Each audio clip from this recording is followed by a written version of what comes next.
Kalau suatu hari kamu melintasi jembatan gantung saat angin kencang dan merasakannya bergoyang di bawah kakimu, jangan panik. Itu bukan struktur yang hampir runtuh. Itu struktur yang sedang melakukan persis apa yang dirancang untuk dilakukannya. Ini sesuatu yang hampir tidak diketahui orang. Para insinyur tidak membangun jembatan gantung agar tetap diam. Mereka membangunnya agar bisa bergerak. Dengan sengaja. Dan kalau gerakan itu dihilangkan, jembatan justru menjadi jauh lebih berbahaya, bukan lebih aman. Mari saya tunjukkan kenapa goyangan itu bukan cacat.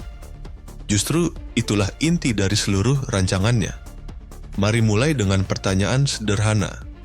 Kenapa jembatan gantung sampai perlu bergerak sama sekali?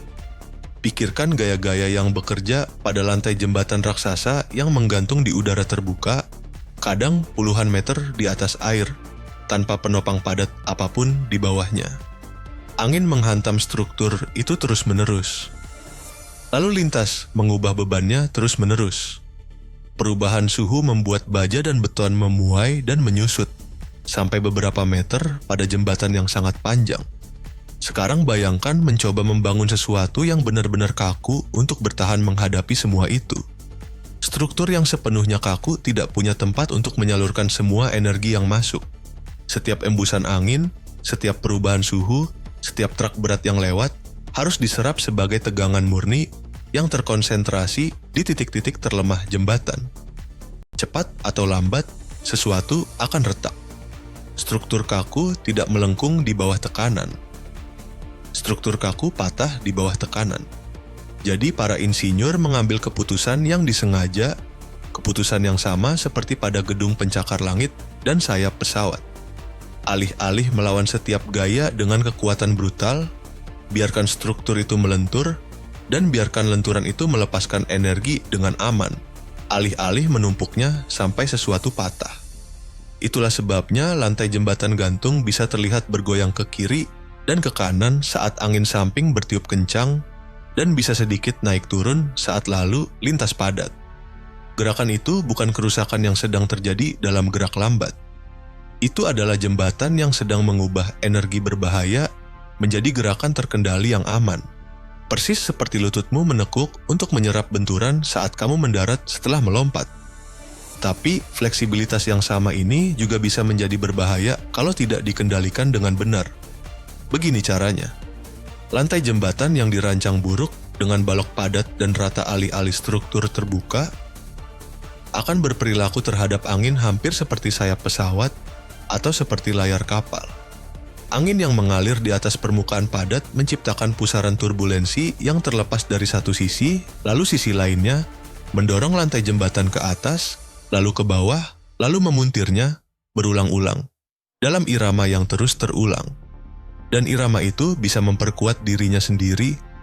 Setiap puntiran lantai jembatan membuat aliran udara di sekitarnya semakin kacau, yang kemudian mendorong lantai itu memuntir lebih keras lagi pada putaran berikutnya.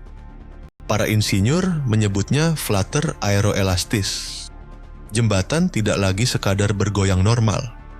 Ia mulai beresonansi dengan angin itu sendiri. Setiap siklus menyuntikkan lebih banyak energi ke siklus berikutnya, sampai struktur berada di bawah tegangan yang ekstrim. Itulah skenario yang saat ini berusaha dihindari para insinyur dengan segala cara. Dan itulah kenapa rancangan jembatan gantung modern telah berkembang sangat jauh. Jembatan gantung modern tetap dibangun untuk melentur. Itu tidak pernah berubah dan tidak akan pernah berubah karena kekakuan tetap menjadi bahaya yang sesungguhnya. Tapi sekarang, para insinyur mengendalikan dengan presisi bagaimana lenturan itu terjadi. Banyak lantai jembatan modern memiliki celah memanjang yang sempit di tengah jalan. Celah itu membiarkan angin menembus struktur, alih-alih menghantam permukaan padat dan menciptakan perbedaan tekanan di kedua sisi lantai jembatan. Para insinyur juga menguji model skala kecil dari jembatan baru di dalam terowongan angin, secara khusus mencari gerakan puntir yang memperkuat diri sendiri itu. Bahkan sebelum satu kabel pun dipasang di dunia nyata.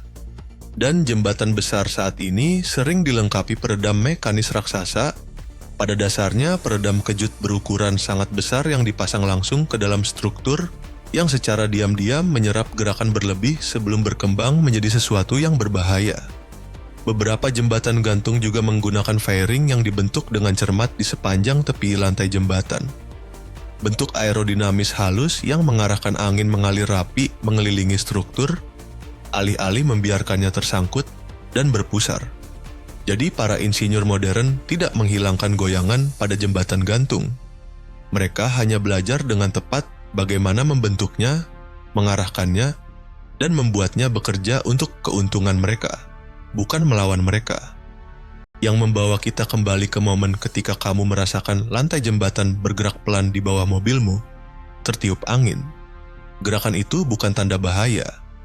Itu adalah hasil dari hampir 2 abad rekayasa jembatan yang disaring menjadi kabel-kabel baja dan sebuah lantai jalan yang dirancang dengan cermat, yang tahu persis seberapa jauh ia boleh bergerak dan tahu persis bagaimana memberi energi itu tempat yang aman untuk disalurkan.